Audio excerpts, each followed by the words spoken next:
Bueno, de esta manera damos inicio a nuestro culto vespertino. Vaya conmigo a la escritura, por favor. La primera epístola del apóstol Pedro, capítulo 3, versículo 15. Primera epístola del apóstol Pedro, capítulo 3, versículo 15. De esta manera, hemos titulado este mensaje, quisiera compartir con ustedes el título de este mensaje, Apologética hoy en día. Y hablando acerca de apologética es necesario que demos una introducción, pero antes leamos la palabra de Dios. Primera de Pedro 3:15, sino santificad a Dios el Señor en vuestros corazones y estad siempre preparados para presentar defensa con mansedumbre y reverencia ante todo lo que se os demande razón de la esperanza que hay en vosotros. Este mandato que encontramos en este versículo es fuertísimo y tiene todas las instrucciones necesarias para que ustedes y yo hagamos este trabajo de una manera responsable y que lo hagamos bien hecho y que por supuesto lo cumplamos porque es algo de estricto cumplimiento que está en la Biblia. La apologética, para todos aquellos que anduvieron googleando la palabra, es una teología y literatura que consiste en la defensa de la fe conforme a una posición o a algún punto de vista que en esta parte, por supuesto, desde el punto de vista nuestro es cristiana. La palabra apologética proviene de la palabra griega apología, que designa la posición de defensa militar ante un ataque. ¿Alguna vez hemos sido cuestionados acerca de la existencia de Dios? ¿Alguna vez a usted le cuestionó un familiar, un amigo, un vecino, un compañero de trabajo acerca de la existencia de su Dios? Nos hemos sentido ofendidos a veces porque se habla de temas de moralidad y fe, siempre calumniando, siempre vituperando a la fe cristiana. Y esto es probablemente que creíamos que teníamos un suficiente conocimiento y vasto conocimiento con respecto a las cosas de Dios, pero andan tantos conceptos filosóficos, andan tantos conceptos en el mundo ahora que sorprende los puntos de vista y los análisis humanos que ahora están poniendo en jaque a muchos cristianos al momento de preguntar acerca de su Dios. Y es ahí donde entra esta palabra de la apologética. La meta de la apologética entonces para nosotros, hermanos, es eliminar los obstáculos que se interponen entre una persona y la cruz de Cristo, entre la fe en el Señor Jesús. No es una cuestión de preferencias, sino que aborda las opciones y elimina los errores conceptuales sobre la fe. Y cada uno de nosotros tenemos que estar preparados para presentar defensa de la fe, del Evangelio, de nuestras creencias. La Biblia se defiende sola, lo ha logrado hacer por siglos y siglos. El Señor Jesucristo se defiende solo, lo ha logrado hacer por siglos de los siglos. No necesita el Señor Jesús que yo venga a defenderlo. La Biblia no necesita que yo la defienda. Pero no es a eso a lo que se refiere la apologética. La apologética se refiere a mi posición con respecto a Dios, se refiere a mi convicción de fe con respecto a las cosas que dice la Biblia, que ya se defendió sola por tantos siglos, y es mi posición, mi vida de fe, la que yo tengo que defender delante de las personas. Es otra de los cuestionamientos que hay ahora, es que se genera mucha discusión cuando nosotros empezamos a defender nuestra fe ante algunas personas que, por ejemplo, son ateos o gnósticos o cualquier otro tipo de corriente de pensamiento. Y es que llegamos a perder el control, porque escuchamos que están vituperando la palabra, que están vituperando el nombre de Jesús, que están vituperando lo que creemos, y entonces entramos en una discusión y en un debate muy fuerte. Y eso elimina lo que el Señor Jesucristo nos ha mandado a hacer. Si leemos lo que dice la palabra en este texto que hemos utilizado como base, dice, sino santificad a Dios el Señor en vuestros corazones. Primero tengo que tener fe, confianza y una absoluta creencia de que lo que estoy leyendo en la palabra de Dios es completamente cierto. Y estad siempre preparados para presentar defensa con mansedumbre y reverencia ante todo lo que os demande razón de la esperanza que hay en vosotros. Resulta que a veces entramos en diferentes debates muy complicados, muy complejos, muy difíciles y terminamos peleando con la otra persona y no logramos lo que el Señor nos manda acá, que es hablar del amor de Cristo. Queremos vencer con argumentos, queremos vencer con nuestros conceptos cristianos, pero al final no damos el amor de Cristo. Entonces tenemos que ser muy precavidos, tenemos que estudiar mucho, por supuesto, porque la apologética significa que yo tengo conocimientos y herramientas suficientes para defender mi fe, pero debo hacerlo con el amor de Cristo. No debo dejar a un lado la unción del Espíritu Santo. Cada vez que yo comparto, la palabra de Dios debe estar impregnada de su presencia. El apóstol Pablo argumentó a favor de la fe de varias maneras y creo que podemos aprender mucho acerca de él. Se dio cuenta que su audiencia creía en algún tipo de religión. Según el problema que él había descrito era que no consistía en que no creían en absolutamente nada, sino que creían en alguna religión y esto sucede a lo largo y a lo ancho del mundo. Todos los seres humanos venimos con el chip de la adoración. Lo único que a veces no sabemos a qué adorar y empezamos a adorar cualquier cosa. Nos declaramos ateos, pero adoramos los carros, adoramos las motos, adoramos los juegos de video, adoramos el dinero, adoramos el trabajo. Estamos siempre adorando algo.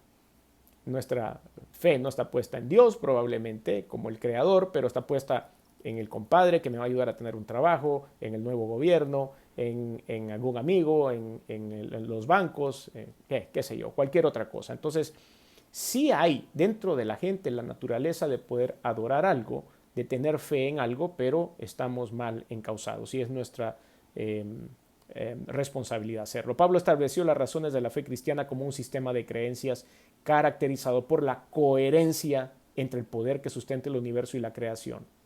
Esa es una de las características de esto que usted y yo defendemos. Nosotros defendemos el cristianismo, defendemos la fe en el Señor Jesús como Señor y Salvador, defendemos lo que Él vino a hacer. Y algo que sobresale por encima de cualquier movimiento filosófico y movimiento teológico, movimiento doctrinal en el mundo, es que el cristianismo es sumamente coherente. Ha sido sumamente coherente desde el principio de los tiempos. La administración de las religiones es lo que a veces hace perder la coherencia. Debemos ser muy francos con esto. Nosotros estamos proponiendo una relación personal entre el Señor Jesucristo y su pueblo y los seres humanos. Estamos proponiendo la fe en el Dios creador de los cielos y de la tierra como el Rey absoluto y como el Dios que está detrás de todo. No estamos acá defendiendo ninguna religión. Estamos defendiendo la relación que debe haber entre los seres humanos y su Dios creador y Jesucristo como su Hijo y Salvador. Ahora, cuando nosotros planteamos la esencia del cristianismo al mundo, a lo largo de los años ha sido coherente. Cuando nosotros planteamos la verdad de la Biblia ante el mundo, ha sido coherente.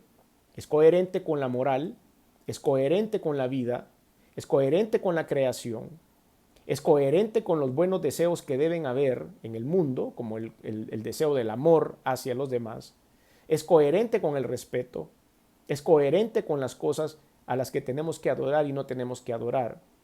Ha sido coherente a lo largo de la escritura, desde que se escribió el primer libro de la Biblia y en todo ese tiempo que por casi 6,000 años se escribió la escritura, valga la redundancia, ha sido coherente y nos hemos mantenido coherentes.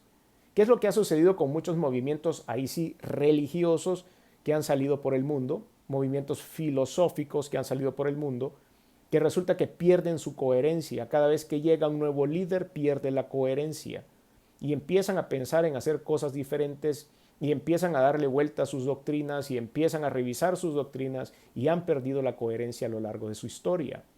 Es por eso que tenemos el mejor producto para ofrecer.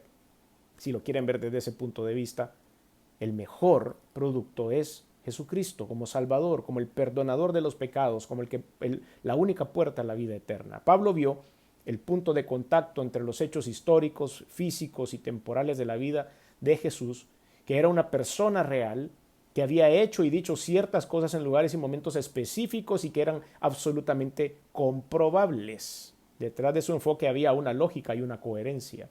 Ahora, ¿qué es lo que sucede o lo que ha sucedido más bien con esto de la apologética a lo largo de la historia. La apologética, entonces, a estas alturas ya usted sabe, es la defensa de la fe, la defensa del evangelio.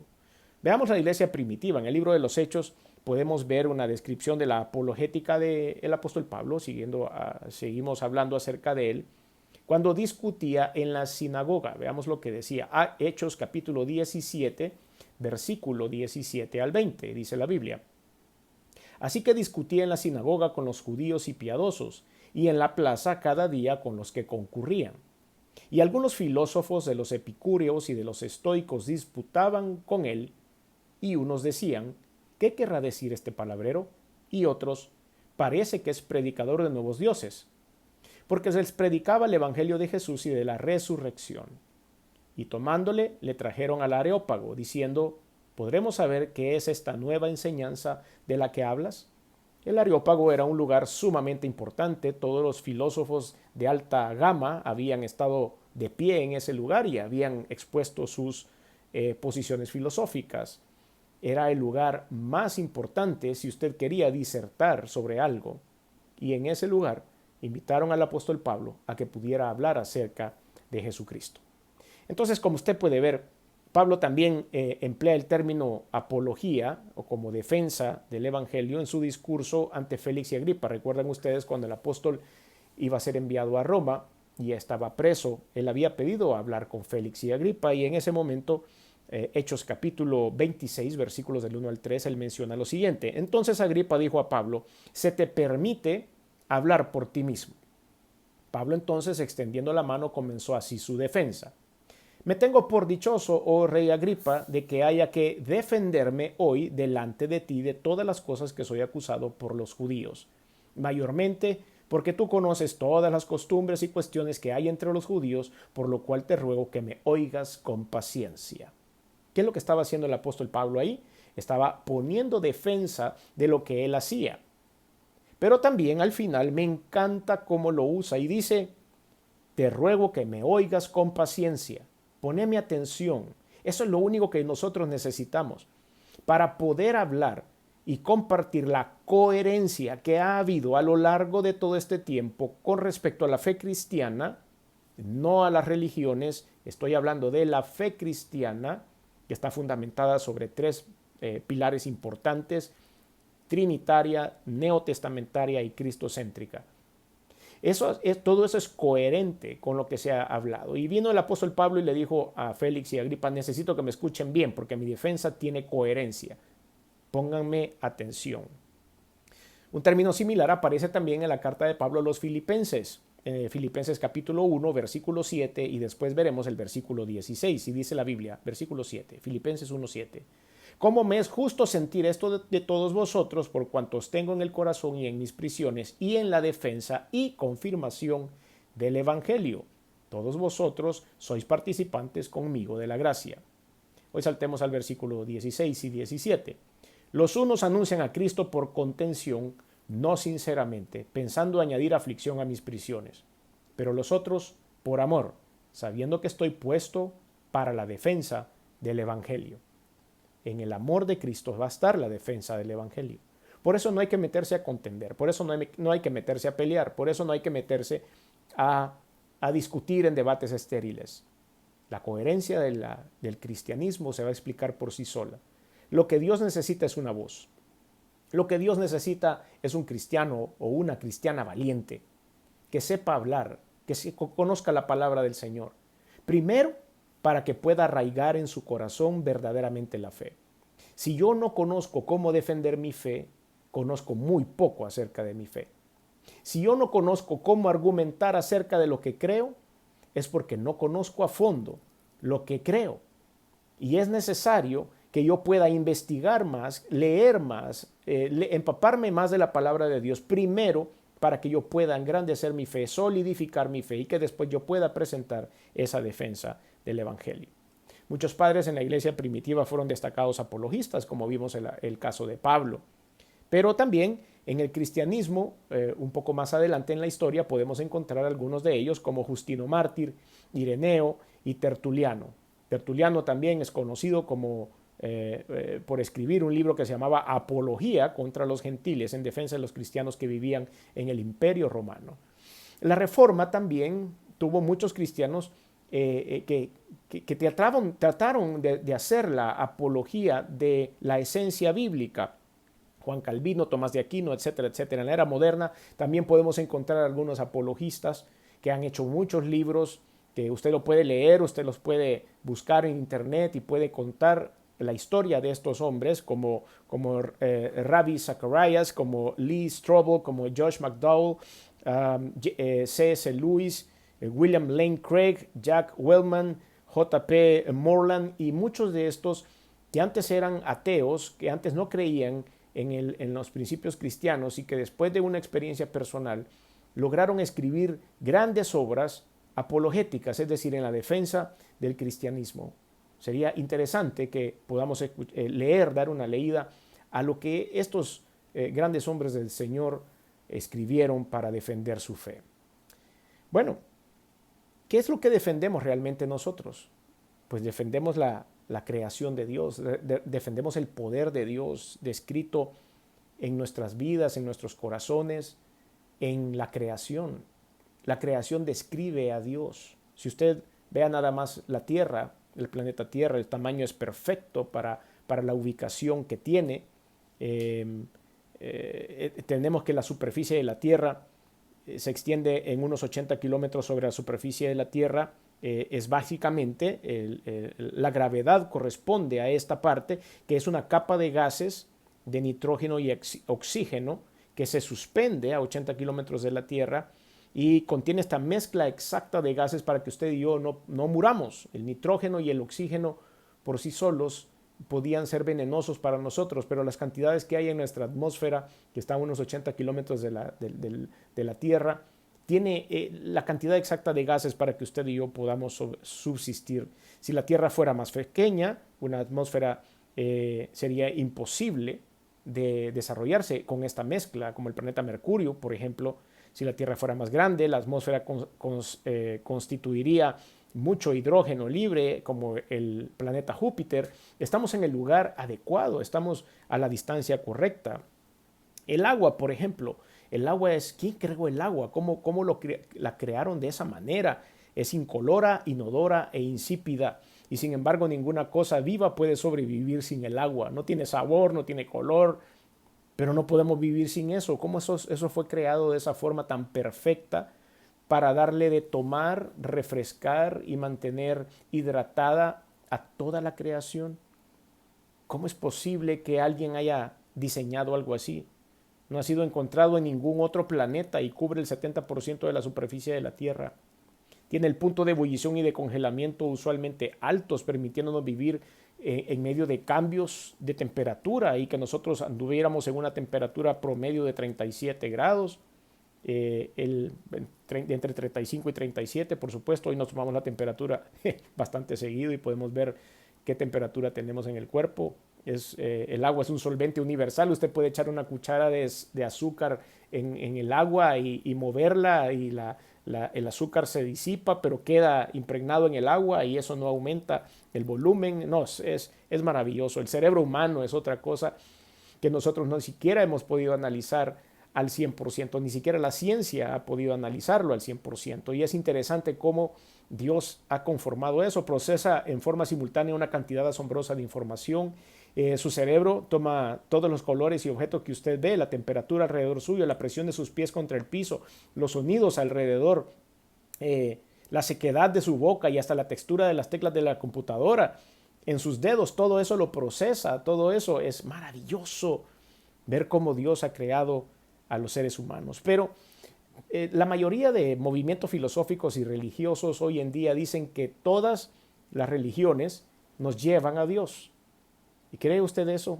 ¿Cree usted que es correcto? Si alguien llegara y se sentara con usted a conversar, a tomar un café y le dijeran, es que yo no sé cuál es tu fanatismo con tu iglesia o con esa creencia en Jesucristo, si todas las religiones nos llevan al Señor, ¿cómo pudiera usted defender eso?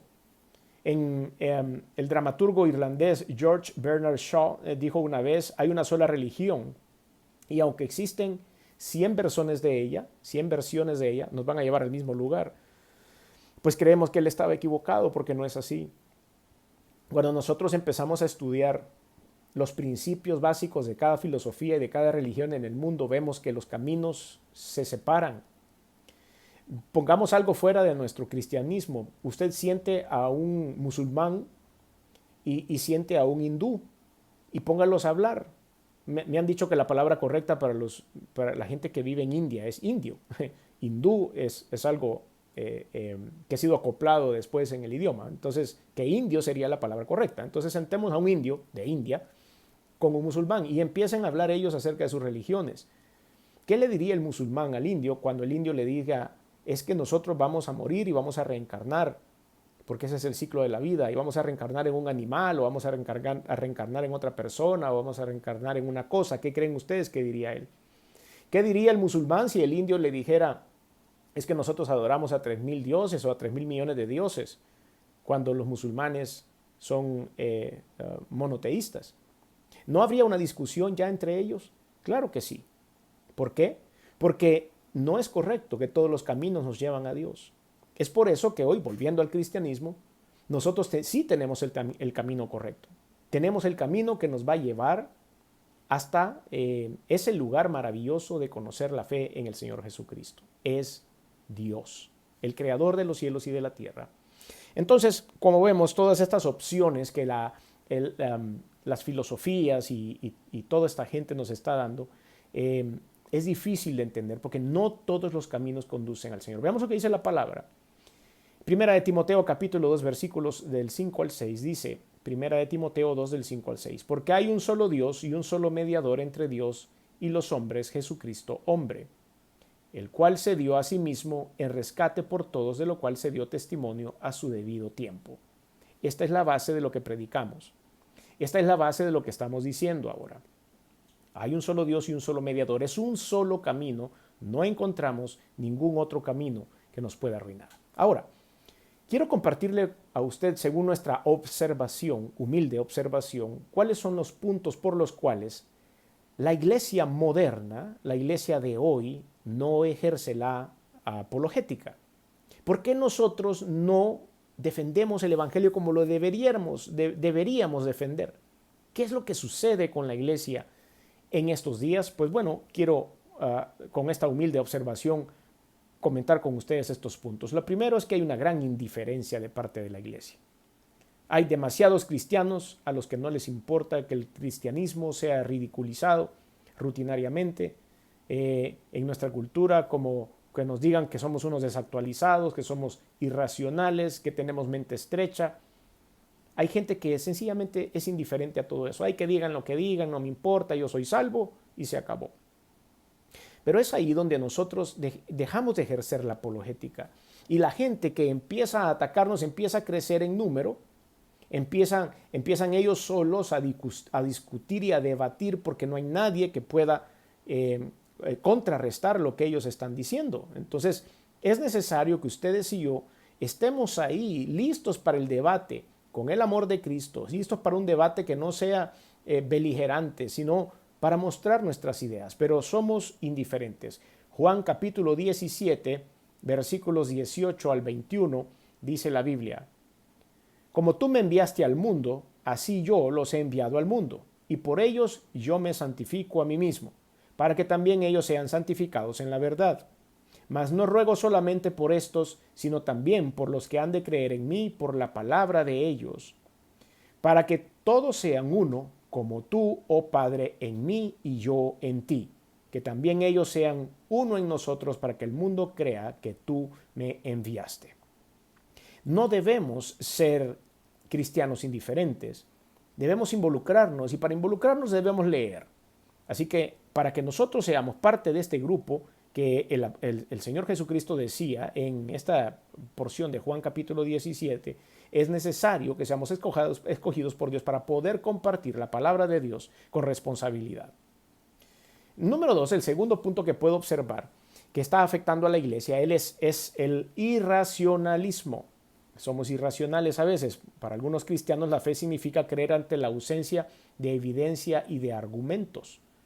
Peor aún, para algunos la fe significa creer a pesar de la evidencia en contra. Cuanto más irracionales sean nuestras creencias, seremos más espirituales, es lo que creemos. Pero no, a veces es necesario comprender lo que sucede bíblicamente. Es cierto que tenemos que estar llenos de fe. Es cierto que es pues la fe la certeza de lo que se espera, la convicción de lo que no se ve. Pero también es necesario que nosotros comprendamos por qué.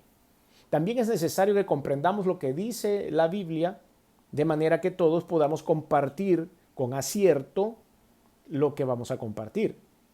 Cuando usted está hablando con una persona que no cree en Dios, cuando usted habla con una persona que sencillamente rechaza a Jesucristo, no puede llegarle con la Biblia, no puede llegarle con un argumento de fe, porque sencillamente no la tienen, porque no creen en la Biblia, porque no hay nada en su espíritu. Entonces no le puede apuntar al espíritu. Necesitamos apuntarle al intelecto, necesitamos apuntarle al racionalismo. Y para eso debo conocer a fondo lo que creo. Por eso debo ser racional en lo que creo. Debo aprender, debo estudiar. Número 3, la tercera cosa que a veces sucede es que tenemos ignorancia dentro de la iglesia. Muchos cristianos no son conscientes de los tremendos recursos intelectuales que están a disposición de todos nosotros para defender la fe que ha sido una vez dada a los santos, como dice Judas capítulo 3. Hay muchos recursos de estudio. Usted no solo puede meterse a Google y empezar a escuchar cosas erradas a veces, equivocadas o doctrinas torcidas, cuando hay muchos recursos en la iglesia, el cual usted puede utilizar para poder aprender un poco más acerca de Dios. Es por eso que no nos quedemos en ignorancia. Necesitamos saber debatir y tener herramientas para hacerlo. La segunda epístola del apóstol Pablo a Timoteo, capítulo 2, versículos del 1 al 2, dice lo siguiente: Tú pues, hijo mío, esfuérzate en la gracia que es en Cristo Jesús. Lo que has oído de mí ante muchos testigos, esto encarga a hombres fieles que sean idóneos para también enseñar a otros. Es necesario prepararnos para poder compartir la palabra de Dios. No nos quedemos nada más en un simple conocimiento, o no nos encerremos nada más, o nos refugiemos en la palabra que dice que la fe es la certeza de lo que se espera y la convicción de lo que no se ve. Eso es cierto, 100% cierto. Pero también nosotros tenemos que aprender para poder compartir esa fe. A la gente hay que llegarle al intelecto. Número 4 es otra de las cosas o errores que estamos cometiendo en la iglesia, es que somos cobardes. En nuestra sociedad pluralista está esa actitud o esa frase, vive y deja vivir, y esa es la norma, y es una capitulación, es un vencimiento que nos da la presión social, la amenaza que hay contra todos aquellos que evangelizamos y que podamos compartir nuestras convicciones. Hay demasiados evangélicos que están más preocupados por ser agradables a otro tipo de grupos y tolerantes con otro tipo de grupos y dejan de ser fieles realmente a lo que profesan. En síntesis, nosotros no estamos llamados a pelear, lo digo desde el principio y lo he repetido, no debemos ser beligerantes, pero sí debemos generar un debate sano en cuanto a nuestras creencias, así como hay un montón de grupos ahora que no son afines al cristianismo, que están manifestando sus creencias, que están manifestando su estilo de vida, que están manifestando las cosas que quieren hacer y han hecho grupos y han hecho asociaciones. Nosotros seguimos teniendo la oportunidad, la libertad, el derecho de poder compartir nuestros pensamientos, aunque difieran mucho de estos grupos que ahora sí a veces son beligerantes, sí a veces son guerreros, pero no por eso nos vamos a quedar callados. Es necesario que nosotros sigamos anunciando el Evangelio de Cristo donde quiera que vayamos. Judas capítulo 3, que se los mencioné hace un rato, dice la palabra de Dios: Amados, por la gran solicitud que tenía de escribiros acerca de nuestra común salvación, me ha sido necesario escribiros exhortándoos que contendáis ardientemente por la fe que ha sido una vez dada a los santos. Que contendáis ardientemente. Quiere decir que tengamos un debate sólido, sano, que tengamos los suficientes elementos. Número 5, la quinta observación acerca de la apologética en este tiempo es la arrogancia y la vanidad intelectual. Ese es el otro extremo. En el extremo del espectro del error yace la arrogancia del apologista sábelo-todo. Ese es un término que quise poner acá. Del apologista sábelo-todo, que está más interesado en mostrar su arsenal intelectual en medio de un debate que de defender la verdad de Cristo. Está más interesado en defenderse a sí mismo y lo que sabe y no quedarse callado y siempre vencer a otro que llega con otro tipo de doctrinas, pero al final no manifestó el amor de Cristo. Entonces creo yo que es un balance, ¿no creen? Es un balance en el cual yo debo tener el conocimiento, pero debo utilizar mi conocimiento bajo la unción del Espíritu Santo y siempre teniendo en cuenta que la persona con la que estoy debatiendo merece la salvación, merece el perdón de los pecados, que lo hacemos para salvarles la vida a ellos, la vida eterna, para que puedan tener la oportunidad de conocer a este Cristo maravilloso que un día nos salvó a usted y a mí. Estoy seguro que muchos de nosotros en el pasado, algunos de nosotros, tuvimos estos episodios en los cuales no creíamos en nada, que estábamos nada más dejándonos llevar por las cosas del mundo y que si conocíamos algo de Dios, sabíamos que estaba sentado en un trono distante, en un cielo del cual nosotros no teníamos acceso. Necesitamos que alguien llegara a conversar con nosotros y planteara la defensa con el amor de Cristo, con el conocimiento, con el raciocinio, pero también con el poder espiritual del Espíritu de Dios y hacernos convencer de que estábamos equivocados. Primera de Corintios capítulo 1, versículo 18, dice lo siguiente. Es un texto un poco largo el que quiero leer, pero nos funciona súper bien, por supuesto, para esto que estamos discutiendo ahora. Primera de Corintios capítulo 1, versículo 18. Porque la palabra de la cruz es locura a los que se pierden, pero a los que se salvan, esto es, a nosotros, es poder de Dios. Pues está escrito, destruiré la sabiduría de los sabios y desecharé el entendimiento de los entendidos. ¿Dónde está el sabio? ¿Dónde está el escriba? ¿Dónde está el disputador de este siglo? ¿No ha enloquecido Dios la sabiduría del mundo? Pues ya que en la sabiduría de Dios el mundo no conoció a Dios mediante la sabiduría, agradó a Dios salvar a los creyentes por la locura de la predicación. Porque los judíos piden señales y los griegos buscan sabiduría. Pero nosotros predicamos a Cristo crucificado, para los judíos ciertamente tropezadero y para los gentiles locura. Mas para los llamados así, judíos como griegos, Cristo, poder de Dios y sabiduría de Dios, porque lo insensato de Dios es más sabio que los hombres y lo débil de Dios es más fuerte que los hombres. Pues mirad, hermanos, vuestra vocación, que no sois muchos sabios según la carne, ni muchos poderosos, ni muchos nobles, sino que lo necio del mundo escogió Dios para avergonzar a los sabios, y lo débil del mundo escogió Dios para avergonzar a lo fuerte. Y lo vil del mundo y lo menospreciado escogió Dios y lo que no es para deshacer lo que es, a fin de que nadie se jacte en su presencia. Mas por él estáis vosotros en Cristo Jesús, el cual nos ha sido hecho por Dios sabiduría, justificación, santificación y redención. Esto necesita saber la gente, para que, como está escrito, el que se gloría, gloríese en el Señor. Me encanta esta porción de la Escritura. Está muy llena de esta teoría cristiana, de esta doctrina cristiana y de todas las herramientas que la apologética le puede dar al creyente.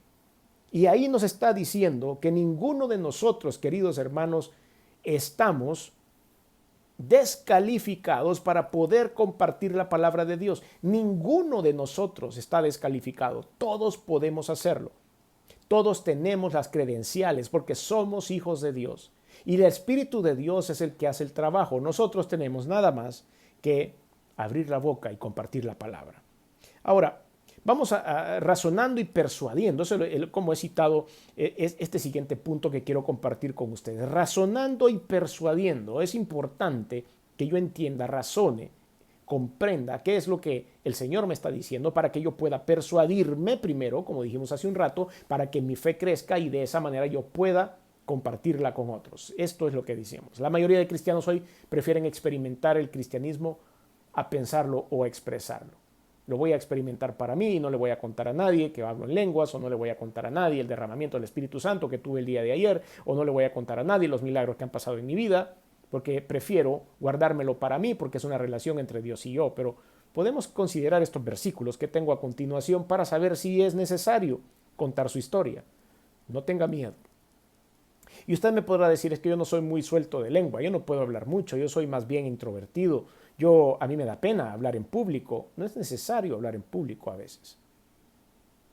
En lo personal, usted puede sentarse con una persona, uno solo. Y si usted fue enviado a este mundo conociendo sus limitaciones, pero ha sido enviado para salvar a una persona de la muerte eterna, y ese es su rol, ejecútelo. Hay otros que han sido llamados para llevar a los pies de Cristo a miles, a cientos de miles de personas. Grandes evangelistas muy conocidos, personas que han hecho libros famosos, personas que han podido llegar, que ahora son youtubers famosos también, cristianos, que pueden llevar la palabra de Dios a muchas personas. Pero tal vez sabemos otros que hemos sido llamados para convencer a uno o dos, para persuadir a uno o dos de la coherencia del cristianismo. La fe debe ser evidente. Mateo capítulo 13, versículo 23 dice la Biblia: mas el que fue sembrado en buena tierra, este es el que oye y entiende la palabra y da fruto y produce a 100, a 60 y a 30 por uno. Este tipo de cristianos son los que debemos de ser nosotros. Sembrar la palabra en buena tierra y demos fruto, y el fruto que sea evidente en nuestra vida. Por eso la fe debe ser evidente. Número 2. Es necesario compartir y aclarar. Hechos capítulo 8, versículos del 29 al 31, dice la Biblia: y el Espíritu dijo a Felipe: acércate y júntate a este carro. Acudiendo Felipe le oyó que leía al profeta Isaías, y dijo: ¿pero entiendes lo que lees? Y él dijo: ¿y cómo podré si alguno no me enseñare? Y rogó a Felipe que subiese y se sentara con él. Esta es una gran historia, en donde este eunuco etíope iba tratando de leer algo que no comprendía. Y Dios puso a una persona justo en el momento ideal, en el lugar correcto, en el lugar justo, que era Felipe, y le explicó más claramente la palabra de Dios. Eso es lo que la apologética nos pide. Número 3, hay que enseñar con un sano debate, como lo hemos estado predicando en todo este mensaje.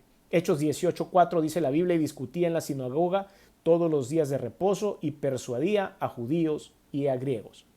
Se sentaba con ellos y conversaba con ellos, el apóstol Pablo, por supuesto.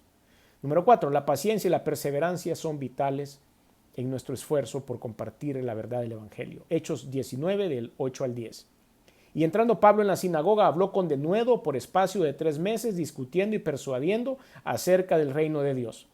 Pero endureciéndose algunos y no creyendo, maldiciendo el camino delante de la multitud, se apartó Pablo de ellos y separó a los discípulos, discutiendo cada día en la escuela de uno llamado Tirano. Así continuó por espacio de 2 años, de manera que todos los que habitaban en Asia, judíos y griegos, oyeron la palabra del Señor Jesucristo.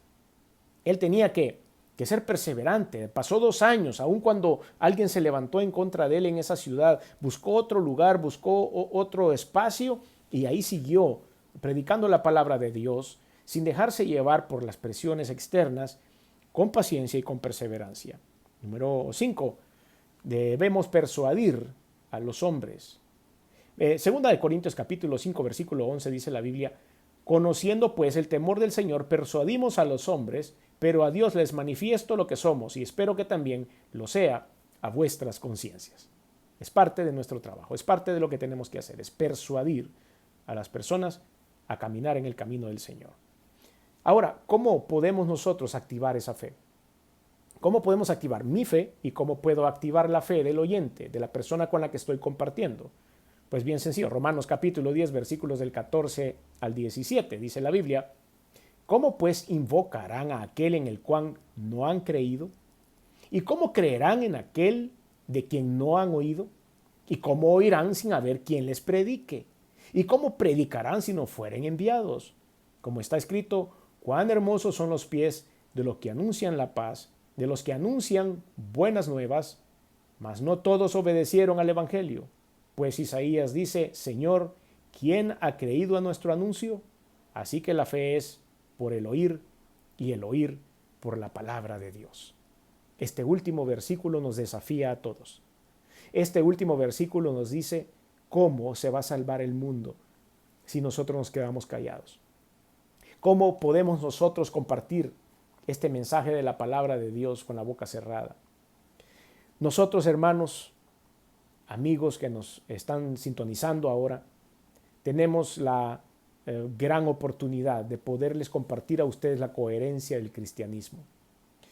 No estoy hablando hoy en nombre de una organización, no estoy hablando bajo el nombre de una iglesia, estoy hablando como cristiano, como seguidor de Jesús, como una persona que lee la palabra de Dios, como que una persona que estudia la palabra de Dios y que ha estudiado también otro tipo de filosofías, otro tipo de posiciones doctrinales que estoy seguro que no nos llevan a Dios y que ahora quiero compartir con todos ustedes. Es necesario ser valiente. Es necesario generar el debate sano, el debate con el amor de Cristo, el debate con la unción del Espíritu Santo, porque la gente tiene que saber. La gente tiene que ser salva. La gente debe saber que está caminando por caminos equivocados. La gente tiene que poner sus ojos en Jesucristo, el autor y consumador de la fe. La gente tiene que dejar de ver ya lo que sucede en el materialismo de la vida a su alrededor y saber que hay un Dios poderoso, creador de los cielos y de la tierra, que puede gobernar su vida, perdonarle sus pecados, asegurarle la vida eterna y hacerlos felices, llenarlos de gozo y de paz. Que eso no va a librar a nadie de pasar las pruebas y las dificultades que pasamos en este mundo. Hay dolores, hay caídas, hay enfermedades, hay situaciones difíciles, hay violencia en este mundo. Es un mundo corrupto, es un mundo enfermo. Tenemos cuerpos que se están deteriorando día a día. Cada día que amanece, mi cuerpo se deterioró un día más. Voy cumpliendo años y eso nadie lo puede detener. Y esta vida va a pasar. Pero ¿qué pasará después? Hay corrientes filosóficas que dicen que cuando este cuerpo termine, se acabó todo. No hay esperanza para después de la muerte. Pero en Cristo Jesús, la Biblia nos enseña que sí hay esperanza y que la vida después de la muerte es mejor aún, porque estamos en el paraíso, estamos en el cielo, en la nueva Jerusalén, delante de la presencia del Creador. Y eso la gente no lo sabe. Tienen que saber. Es por eso que la iglesia debe tomar su responsabilidad en la defensa del Evangelio. No en la defensa de Dios, no en la defensa de la Biblia, pero sí en la defensa del Evangelio ante el acecho de filosofías y doctrinas equivocadas. Espero que usted, junto a mí, podamos compartir esta maravillosa noticia del amor de Dios con el mundo. Si usted quiere entregar su vida a Cristo, yo le invito a que ahí donde está haga una oración conmigo, que pueda cerrar sus ojos ahí momentáneamente. Y yo quiero acompañarlo en esta oración. Yo no le puedo brindar la vida eterna, pero la palabra de Dios que hemos leído también en Romanos capítulo 10, versículo 9 dice que si confesares con tu boca que Jesús es el Señor y creyeres en tu corazón que Dios le levantó de los muertos, serás salvo. Porque con el corazón se cree para justicia, mas con la boca se confiesa para salvación. Es por eso que hoy te hago esa invitación, unos cuantos segundos. La vida eterna te la da Dios, el perdón de pecados te lo da Dios, no te la da ninguna religión, ninguna organización religiosa, ninguna iglesia, ningún pastor, nada. Te lo promete la Biblia, pero lo da Dios a través de un paso de fe. Así que cierra tus ojos y di conmigo: Señor Jesús, reconozco que he hecho cosas que no han sido de tu agrado. Me arrepiento, perdóname. También reconozco que viniste al mundo hecho hombre, que te colgaron en una cruz y que la sangre que derramaste ha servido para limpiar mis pecados. También reconozco que resucitaste al tercer día y que estás sentado a la diestra de Dios. Por lo tanto, hoy abro mi corazón y te recibo en él como mi único y suficiente Señor y Salvador. Te doy gracias por esta oportunidad. Gobierna mi vida y manifiéstate a mi vida. En el nombre de Jesús. Amén